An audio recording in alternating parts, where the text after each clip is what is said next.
Assalamualaikum warahmatullahi wabarakatuh. Alhamdulillah, wassalatu wassalamu ala rasulillah wa ala alihi wa ashabihi wa mawalah, amma ba'du.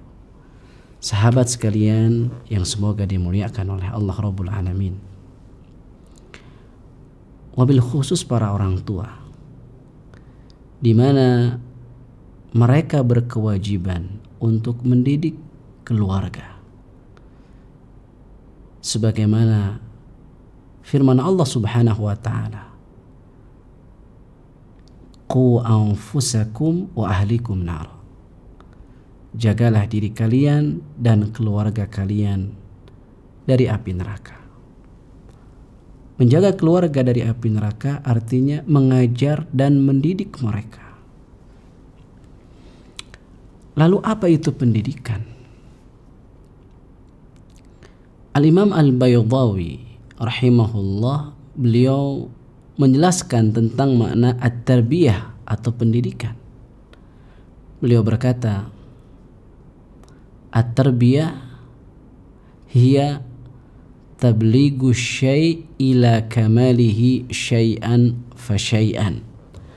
Mengantarkan sesuatu, tentunya dalam hal ini manusia, menuju kesempurnaannya secara bertahap. Mengantarkan manusia menuju kesempurnaannya secara bertahap. Berarti pendidikan itu harus mengandung 3 perkara. Yang pertama adalah proses, yang kedua adalah tujuan, dan yang ketiga adalah mesti dilakukan secara bertahap. Jadi masalah pendidikan itu harus ada proses, tidak bisa seseorang jadi begitu saja sesuai dengan harapan tanpa ada usaha di dalamnya. Ini yang pertama. Makanya para pendidik, orang tua dan guru mesti memiliki ilmu bagaimana dia mendidik. Karena faqidu syai' la yu'tih. Orang yang tidak memiliki, bagaimana dia bisa memberi? Orang yang tidak berilmu, bagaimana dia bisa mengajar? Yang kedua, dalam pendidikan itu harus ada tujuan yang jelas. Lalu apa tujuan dalam sebuah pendidikan di dalam agama Islam?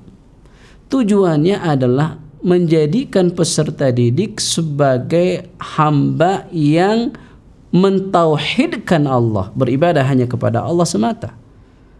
Karena itulah tujuan manusia diciptakan. Sebagaimana firman Allah dalam surah Adz-Dzariyat, "Wa ma khalaqtul jinna wal insa illa liya'budun." Dan tidaklah aku menciptakan jin dan manusia kecuali agar mereka beribadah kepadaku. Oleh karena itu, jika ada sebuah lembaga pendidikan yang tidak mengandung nilai-nilai tauhid di dalamnya, bahkan tidak diajarkan tauhid di dalamnya, maka dalam kacamata Islam itu bukan lembaga pendidikan. Kemudian yang ketiga adalah syai'an fa syai'an. Prosesnya dilakukan secara bertahap. Prosesnya dilakukan secara bertahap, tidak bisa sekaligus. Itulah yang disebut dengan pendidikan. Berbeda dengan pengajaran. Pengajaran bisa sekaligus, tapi pendidikan tidak bisa dilakukan secara sekaligus, tapi harus sedikit demi sedikit. Ini 3 komponen penting dalam sebuah pendidikan. Pertama, harus ada proses yang jelas. Yang kedua adalah harus ada tujuan yang jelas. Yang ketiga, proses tersebut dilakukan secara bertahap. Demikian para orang tua yang semoga dimuliakan oleh Allah Rabbul Alamin.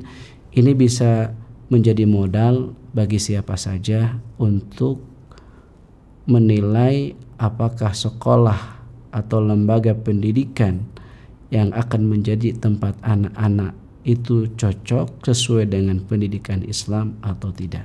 Semoga bermanfaat. Akhukum fillah Abu Sumayyah bin Sarbini. Wassalamualaikum warahmatullahi wabarakatuh.